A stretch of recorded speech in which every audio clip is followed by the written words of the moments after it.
Danas se nalazimo na parceli u selu Ribaru, pored Jagodine, kod proizvođača koji se zove... Ja sam Milan Radosavljević i hvala vam što ste došli.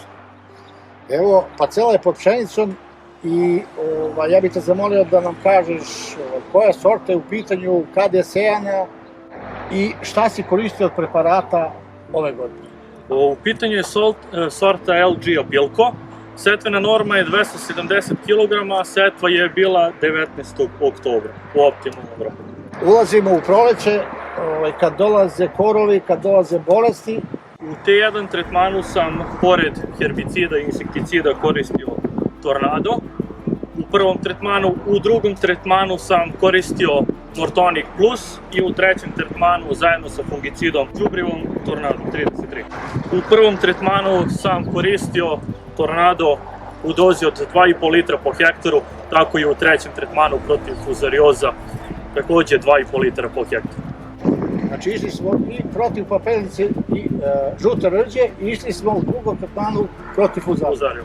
I jedno bitno obaveštenje, posle prvog tretmana pšenica je pretrpela neko oštećenja od herbicida, te smo samim tim u drugom tretmanu koristili taj Mortonic Plus i pomogli joj da vrati svoj pravi sjaj, da tako kažem. Znači svi preparati koji su korišteni su dali svoj efekat da bi pšenica bila u stanju kako jeste. Da, pšenica je u izvanrednoj kondiciji, kao što se može i videti. Klasovi su velike, pšenica izgleda odlično, tako da ostaje samo vrša i da vidimo krajnji rezultat. Ova godina je izuzetno specifična što se tiče same pšenice, bilo je puno bolesti, žuta rđa je pravila velike probleme, ali mi smo se potrudili da sve to sprečimo, tako kažem, na vreme i moje pšenice izgledaju odlično, kao što se može vidjeti.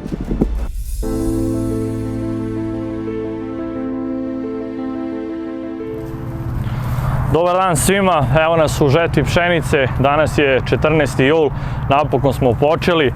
Na ovoj njivi se nalazi pšenica Abilko gde smo koristili Tornado u prvoj zaštiti od bolesti i kasnije u zaštiti klasa. Pšenica je, kao što se može vidjeti, u jako lepoj kondiciji i stanju i očekuju se lepi prinosi, nije imalo problema sa bolestima, što u ovoj godini nije slučaj gde su sve ostale njive bile zakačene malim ili većim delom bolesti. Tako da je Tornado odradio sjajan posao i očekujemo dobre rezultate i prinose.